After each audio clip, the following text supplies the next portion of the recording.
여러분, 한밤에 평안하셨습니까? 또 어제는 어떠셨습니까? 사람마다 다 사는 게 다르겠지만 우리가 항상 기쁘고 감사하고 소망이 풍성하면 좋겠지만 그러지 못하게 살아가는 우리 성도들도 있는 것 같습니다. 다시 한번 오늘 그렇게 절망의 밤, 고난의 시간을 걷고 있는 우리 성도들이 계시다면 오늘 이 시간 다시 한번 굳건하게 하나님을 향한 그 믿음의 고백을 통해서, 탄원을 통해서 그 하나님의 신실하신 응답을 듣고 또한 하나님의 위로를 얻는 우리 믿음의 성도들 되시기를 간절히 축원합니다. 오늘 시편의 기자는 이스라엘 사람들이 바벨론에 의해서 예루살렘이 함락되고 철저하게 수치당하는 상황에서 하나님께 탄원하고 있습니다. 이렇게 역사상 가장 암울했던 시기에 한 사람의 기도가 아니라 이스라엘 공동체는 함께 아파하고 기도하고 있는 내용입니다. 여러분, 우리가 특별히 하나님 말씀 안에서 흔들림 없이 살아가고 있고 분명히 세상 사람과 구별되어진다고 생각하고 내가 하나님의 자녀이고 하나님의 사람으로 살아가고 있음에도 불구하고 나에게 고난과 환난이 끊임없이, 더 나아가서는 앞에 소망이 보이지 않을 때 우리는 정말 절망스럽습니다.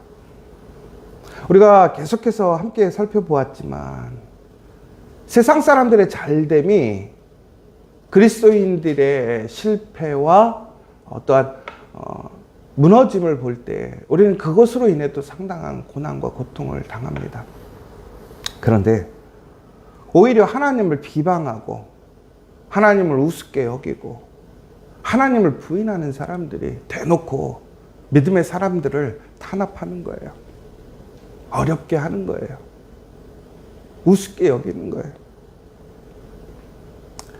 여러분, 내가 세상에서 세상의 기준에 의해서 내가 인정받지 못하고 비웃음 당하는 것도 여러분 솔직히 우리가 너무 힘들거든요.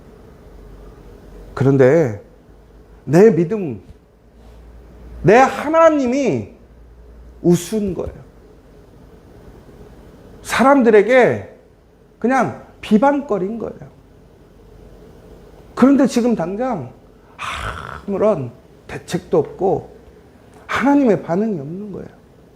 속된 얘기로 진짜 하나님이 없는 것처럼 그 사람들한테 할 말이 없고 내 자신마저도 내가 스스로를 지킬 수 없는 수준이 된 거예요. 여러분, 우리가 가장 힘들 때가 그런 거잖아요. 우리 가족 중에 자녀들이 하나님이 어디 있어? 하나님이 있으면 이럴 수 있어. 하나님 계시는 거 보여줘봐. 여러분, 그런데 우리가 신실하게 기도하고 하나님의 그 선한 뜻을 구하지만 상황은 나아지지 않고 상황은 오히려 그 비아냥과 그 비웃음과 그런 사람들의 이야기처럼 되어진다면, 그것이 현실이라면 여러분들 무엇을 붙들고 살아갈 수 있겠느냐라는 거예요. 우리는 그때 흔들립니다. 아, 진짜 하나님 살아계신 거야? 아, 그럼 나는 이때 어떻게 해야 되지? 그런데 놀랍게도 오늘 시편의 기자는 그럼에도 불구하고 하나님의 주권을 인정하고 기도하고 있습니다. 그리고 무엇보다도 변함없는, 변치 않는 그 하나님의 언약을 붙들고 하나님께 기도하고 있습니다. 바로 그것이 우리의 정체성이에요. 여러분, 그 정체성이 오히려 우리를 힘들게 할 때가 있어요. 그런데 우리가 그 언약의 정체성을 붙들고 우리가 하나님의 자녀라는 정체성을 분명히 인식하면서 하나님께 간절히 부르짖는 것이 우리에게 주어진 사명이고, 더 나아가서는 그것이 바로 우리의 절망을 바꾸는 놀라운 희망의 서곡이 된다는 사실입니다. 여러분, 오늘 그럼에도 불구하고 내 입술에서 탄식이 나오고 절망이 나오고 의심이 나온다 할지라도 하나님 앞에 나아가서 그것을 간절히 이야기하는 여러분 되시기를 원합니다. 여러분, 그게 기도라는 거예요. 그저 내 자리에서 내가 그냥 나를 향해서, 세상을 향해서 푸념하거나 절망하는 것이 아니라, 그럼에도 불구하고 하나님 앞에 나아가서 하나님을 붙들고 하나님께 기도하는 것, 그것이 우리의 정체성이라는 거예요. 그런데 그것이 우리에게 다시 희망이 되어진다는 것입니다. 여러분, 오늘 6.25입니다. 6.25. 여러분, 6.25가 무슨 날인지는 아세요? 북한이 우리 대한민국을 이념적인 이유로 한 민족임에도 불구하고 침략을 해서 전쟁을 일으켜서 3년 동안 민족 간에 그 피 흘림의 안타까운 시간이 가졌던 게 6.25입니다. 얼마나 이런 안타까운 역사입니까? 그런데 더 안타까운 것은 그것으로 인해서 어떻게 되었냐면, 우리나라는 해방 이후에 철저히 일본에게 모든 것을 수탈당하고 나라가 일어설 힘이 없었어요. 그런데 6.25를 통해서 어떻게 됐죠? 더 완전히 나라가 그냥 황폐화됐어요. 그래서 그때 전 세계적으로 뒤에서 세 번째 정도로 못 사는 나라. 그런데 여러분, 그때 세상 사람들이 다 뭐라고 그랬냐면, 대한민국은 회생 불가, 절대로 다시 일어설 수 없는 나라, 그 이름이 사라질 나라라고 얘기했어요. 그런데 예수전단의 로닌 커니엠 목사님은 바로 그러한 것들을 목격한 이후에 한국의 놀라운 성장을 경험하며 한국에 와서 고백했어요. 한국이 다시 일어선 것은 기적입니다. 여러분, 그런데 그 상황 속에서 되게 아이러니했던 것은, 일본이 우리나라를 침략하고 나라의 주권을 빼앗아 갔을 때 우리의 모든 것을 수탈당했습니다.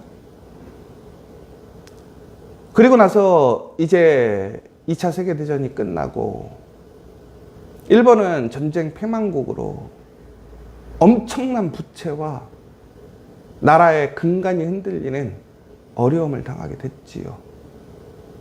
우리는 그렇게 생각해요. 하나님이 정말 공의롭구나.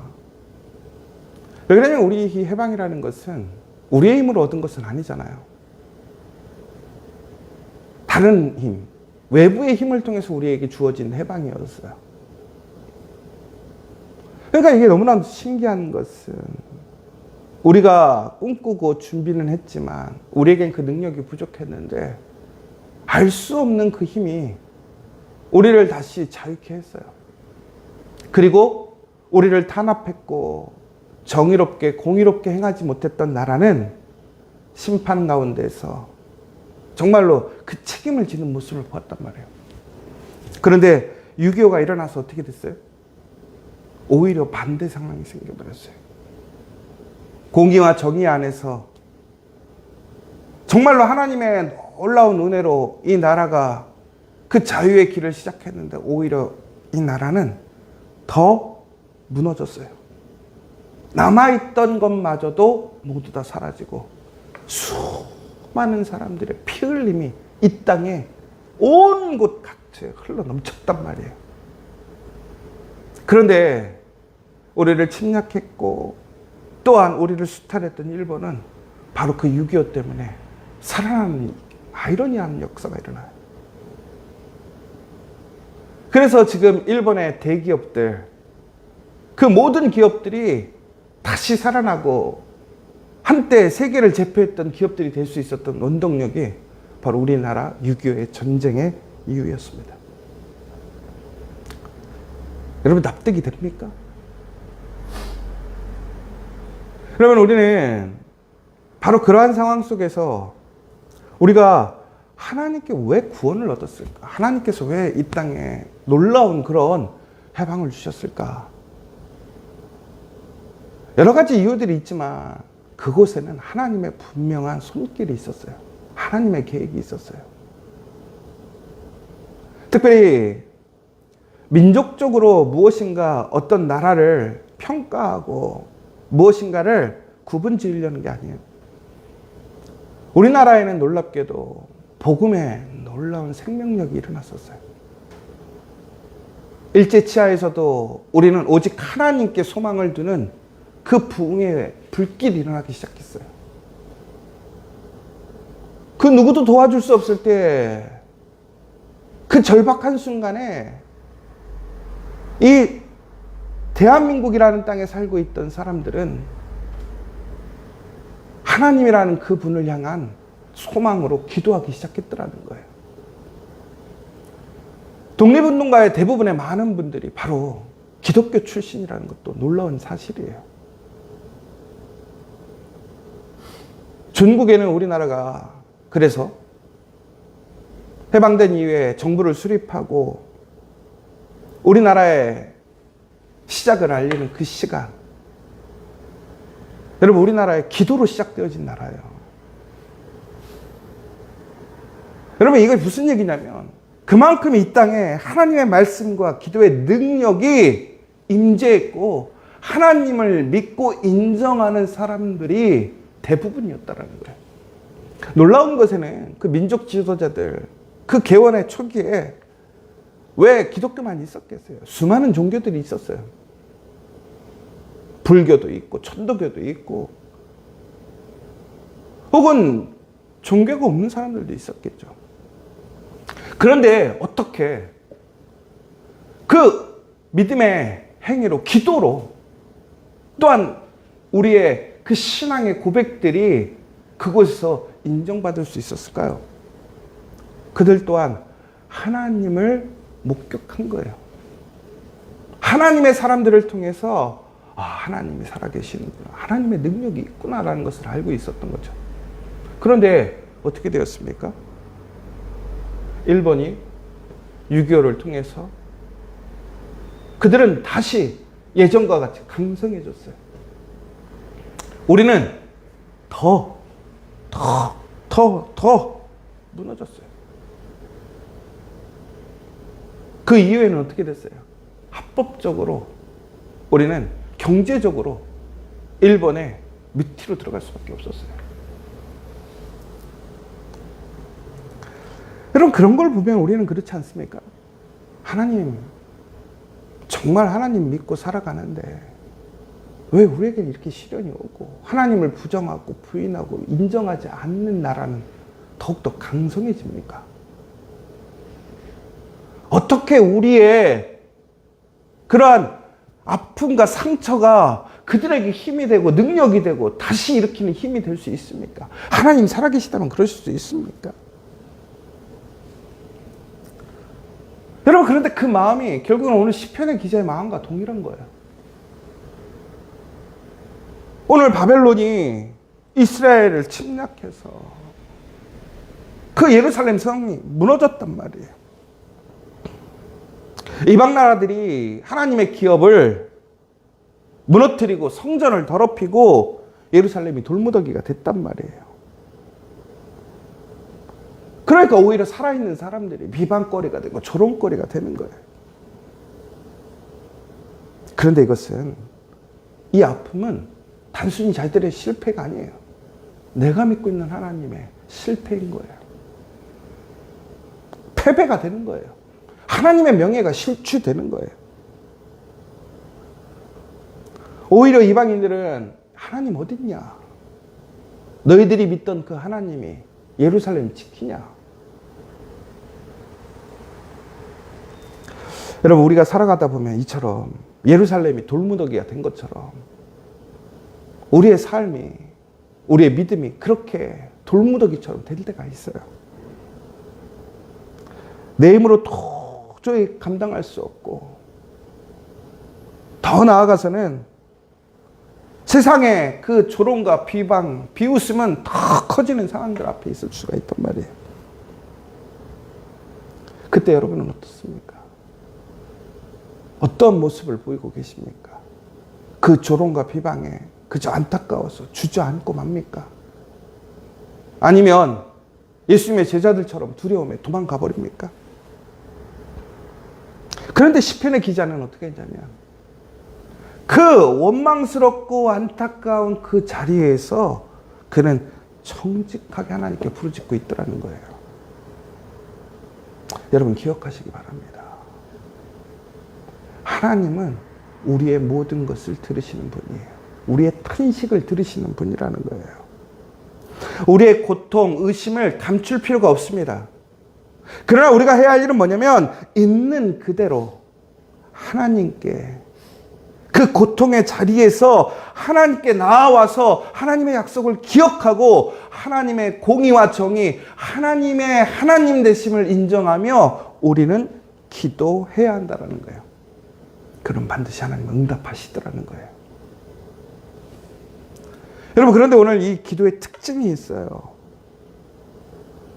시인은 이 절망 가운데 주저앉지 않고 있습니다. 그런데 가장 중요한 것은 하나님의 주권을 인정하고 있기 때문에 그렇다는 거예요.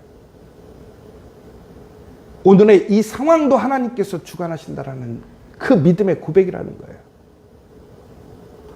우리가 항상 하는 얘기지만, 그렇다면 이것 또한 해결하시고 이것을 다시 새롭게 하실 분도 하나님이시라는 거예요. 여호와여, 어느 때까지니까? 영원히 노하시리이까? 주의 질투가 불붙듯 하시리이까? 오늘 하나님이 화내시는 것이 하나님 왜 이러세요가 아니라 하나님의 진노가 옳다라고 고백하는 거예요. 인정하는 거예요. 오히려 우리가 그것에 대한 이유와 논쟁을 벌이는 것이 아니라 하나님의 선하심을 믿는 거예요.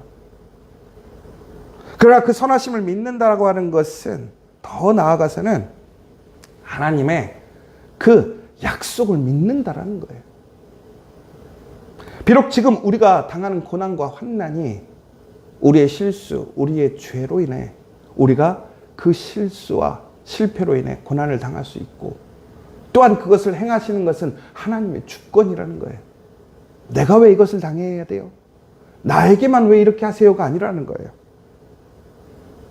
그러나 무엇이라고 되어 있냐면 오늘 9절입니다. 우리의 구원의 하나님이여 주의 이름의 영광스러운 행사를 위하여 우리를 도우시며 주의 이름을 증거하기 위하여 우리를 건지시며 우리 죄를 사하소서. 자신들의 의로움 때문에 구해달라는 게 아니에요.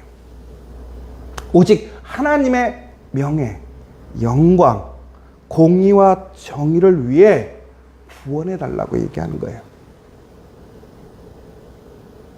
여러분, 어떻게 기도하고 계십니까? 우리가 구원받음으로 인해서 하나님의 이름이 영광받게 해달라는 거예요.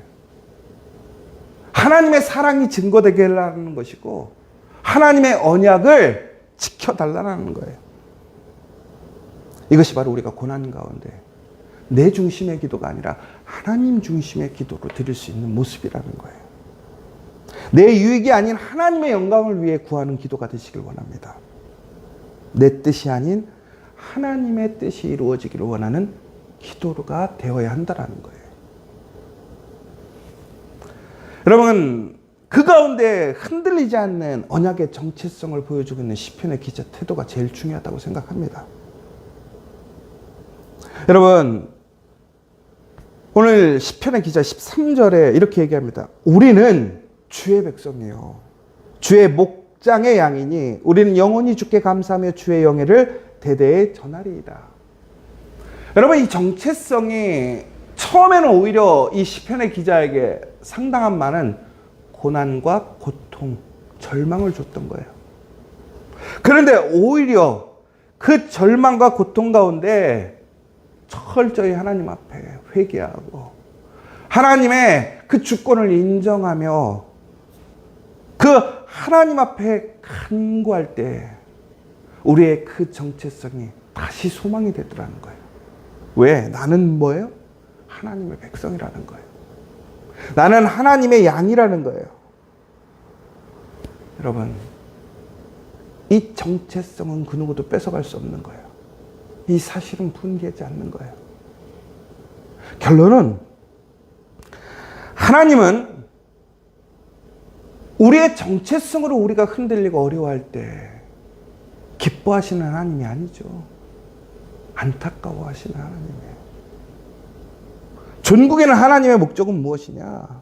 우리를 다시 그 절망의 밤을 지나 희망의 날, 희망의 기도를 하기를 원하시더라는 거예요. 오늘 이 시간 여러분 함께 기도하시는 우리 믿음의 공동체 되기를 원합니다. 특별히 이 탄원의 시는 단순히 한 사람의 기도가 아니에요. 그 공동체가 함께 하나님의 자녀로서 그 믿음으로 그 현실 앞에서 낭망하고 좌절하는 것이 아니라 함께 기도하고 있어요. 여러분, 여기서 중요한 것은 우리 함께라는 것이 중요하다는 거예요. 여러분, 시편 79편은 혼자 부르는 노래가 아니라는 거예요. 주의 종들, 주의 성도들, 우리라는 복수형이 지속적으로 반복되고 있더라는 거예요.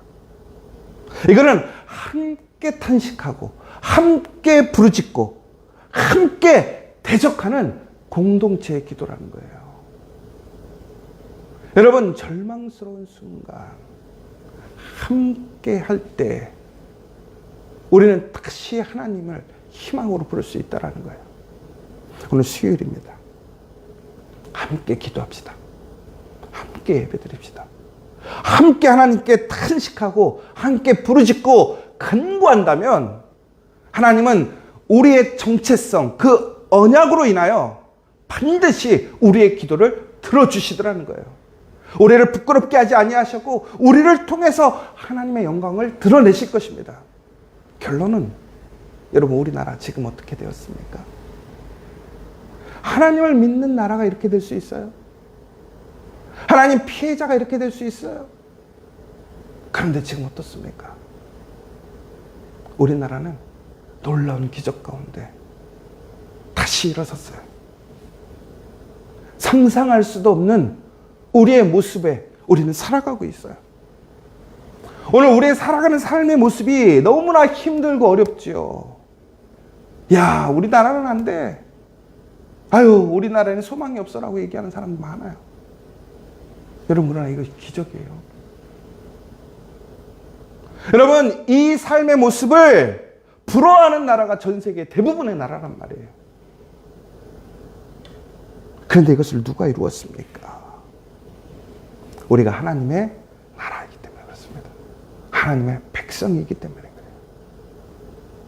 우리 믿음의 선진들이 바로 이 시편의 기자와 같이 탄식하며 무엇보다 교회가, 그 공동체가 하나님 앞에 그 탄식의 기도를 끊지 않았기 때문에 그래요. 그러나 요즘 왜 위기인 줄 아십니까? 기도가 끊어지는 거예요. 개인의 기도가 끊어지고 공동체의 기도가 끊어지고 있더라는 거예요. 예배가 죽어가고 있단 말이에요. 분명히 성경에서 뭐라고 되어 있습니까? 세상 사람들과 같이 모이기를 파하지 말아야 하더라고요. 오히려 우리는 모이기에 힘쓰고 더욱더 한 마음으로 하나님께 소망으로 그 희망의 기도를 드려야 한단 말이에요. 우리가 함께, 우리들이, 주의 종들이 함께 모여 기도한다면 그 자리는 반드시 어둠의 자리가 아닌, 절망의 자리가 아닌 희망의 자리가 될 줄 믿습니다. 오늘 우리가 함께 예배하는 이 자리가 그 희망의 자리, 하나님이 살아계심을 증거하는 자리, 우리의 믿음의 정체성이 기쁨과 감사함으로 나아갈 수 있는 그 고백이 되는 저와 여러분 되시기를 간절히 소망합니다. 우리 이 시간 함께 기도했으면 좋겠습니다. 하나님, 우리의 절망과 고통 속에서 신실하신 하나님만을 바라보게 해달라고, 우리를 불쌍히 여기게 해달라고, 하나님의 앞에서 범죄했던 우리의 모든 죄를 용서해 달라고, 회개하겠다고 고백하시기 바랍니다. 특별히 하나님께서 궁일로 용서해 주시고 우리를 구원해 주심을 믿는, 그것을 소망하고 간구하는 그 기도를 끊임없이 하기를 원합니다. 주님의 백성을 비방하고 주님을 대적해하는 악한 무리들을 멸하게 해달라고, 우리를 건져달라고, 주님의 이름의 영광을 위하여 우리를 도우시고 우리가 찬양하게 해달라고 기도하는 시간 되기를 원합니다. 특별히 이 나라와 이 민족을 위하여 헌신하고 수고했던 순국 선현들이 있습니다. 기도의 용사들이 있습니다. 오늘 그들을 잊지 않아야 합니다. 오늘 이 자리가 왜 있었는지, 그 피 흘림과 끊임없이 그 탄원의 탄식의 기도를 했던 그분들의 그 기도가 오늘 이 자리가 있는 거예요. 우리의 사명은 무엇입니까? 우리 또한 이 자리에 피하거나 도망가는 것이 아니라 그 탄식의 자리, 고통의 자리, 어려움의 자리, 시험의 자리에서 하나님께 기도해야 하는 것입니다. 오늘 이 시간 하나님, 내가 그 기도자가 되겠습니다. 그 기도함에 참여하겠습니다. 내가 더욱더 하나님 앞에 기도함을 통해서 하나님이 나를 통해서 이루시는 그 놀라운 증거가 되겠습니다. 작정할 수 있는, 고백하는 이 시간 되기를 원합니다. 더 나아가서 우리 공동체 안에 여인간에 아프고 힘들고 어려운 지체들이 있습니다. 정말 우리 지체들 한 사람 한 사람 모두 다 회복되어지고 하나님께 함께 기도하고 함께 예배할 수 있는 그 은혜, 기쁨을 누릴 수 있도록 다시 한번 기도해 주시고, 또한 우리 수험생들이 있습니다. 우리 주원이, 예준이, 시아, 희연이, 그리고 또한 시험을 준비하는 청년들, 또 그 밖에 수험생들이 있습니다. 다시 한번 그 한 명 한 명의 우리 자녀들을 위해서 기도해 주셨으면 좋겠고, 마지막으로 우리 교회 하나님께서 부르신 사명대로 우리가 나아갈 길, 또한 책임져야 할 길, 또한 준비해야 될 길을 하나님이 기뻐하시는 대로 인도해 달라고, 또한 온전히 우리가 살리는 공동체, 또한 하나님의 증거가 되는 지저처치가 되게 해달라고 이 시간 함께 기도해 주시면 좋겠습니다. 우리 주기도문으로 모든 예배를 마치도록 하겠습니다. 하늘에 계신 우리 아버지, 아버지의 이름을 거룩하게 하시며 아버지의 나라가 오게 하시며 아버지의 뜻이 하늘에서와 같이 땅에서도 이루어지게 하소서. 오늘 우리에게 일용할 양식을 주시고 우리가 우리에게 잘못한 사람을 용서하여 준 것 같이 우리 죄를 용서하여 주시고 우리를 시험에 빠지지 않게 하시고 악에서 구하소서.